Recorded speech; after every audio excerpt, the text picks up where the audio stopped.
تو این ویدیو قرار 10 تا از ناگفته‌های کشور تایلند رو با هم ببینیم. اگر شما هم دوست دارید بدونید ازدواج حیوانات خانگی چطور اتفاق میفته، شماره 10 رو از دست ندید.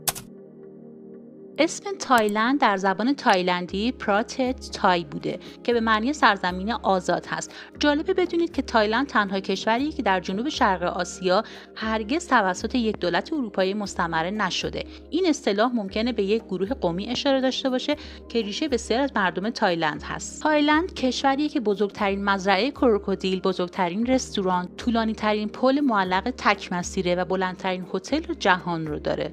همچنین تایلند با 4 کشور هم مرزه. در سمت شمال و غرب با کشور میانمار، در جهت شمال و شرق با کشور لاوس، در جنوب شرقی اون کشور کامبوج قرار گرفته و در جنوب هم کشور مالزی قرار داره. تایلند تونسته رکورد طولانی ترین بشقاب‌های شسته شده رو در ماه می 2010 ثبت کنه که تعداد 10488 عدد رو توی یک مسیر چیدن. اگر تا اینجای ویدیو رو دوست داشتید لایک کنید که مورد بعدی رو ما هم دیگه ببینیم.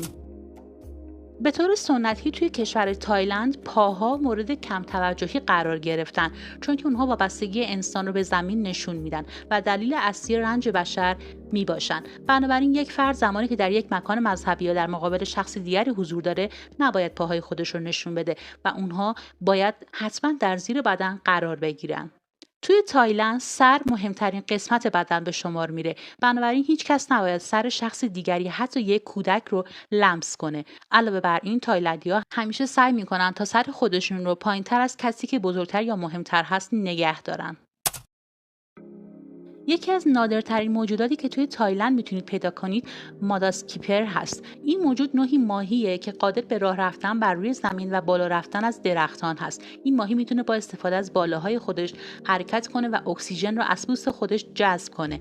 او بیشتر وقت خودش رو توی آب میگذرونه و به خوردن جلبک‌ها مشغول هست. یک پزشک به نام هو ساتئو از تایلند دارای بلندترین موهای جهان هست که طول اونها به بیش از 16 اینچ میرسه. اون معتقد هست که موهاش اون رو به خوبی گرم نگه میدارن. بانکوک به عنوان ونیز شرق شناخته میشه چون که ساختمان‌های اصلی اون روی رودخانه چائو پرایا ساخته شدند. و اما نکته جالب، 1/10 از تمام گونه‌های جانوری کره زمین توی تایلند زندگی می‌کنن. مثلا کوچکترین پستاندار جهان که یک نوع خفاش هست توی این کشور پیدا میشه. بزرگترین ماهی جهان که طول اون به 12 متر رسیده و به اون ماهی کوسه نهنگ گفته میشه در این کشور یافت میشه. اگر هنوز کانال رو سابسکرایب نکردی دکمه سابسکرایب رو بزن، زنگوله رو بزن تا ویدیوهای بیشتر رو توی کانال ببینی.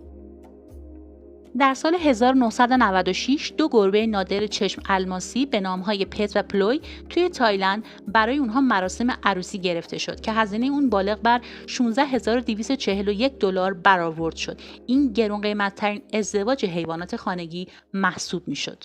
حالا به نظر شما کدومی که از این موردها جالب تر بود؟ مرسی که تا انتهای ویدیو همراه من بودید.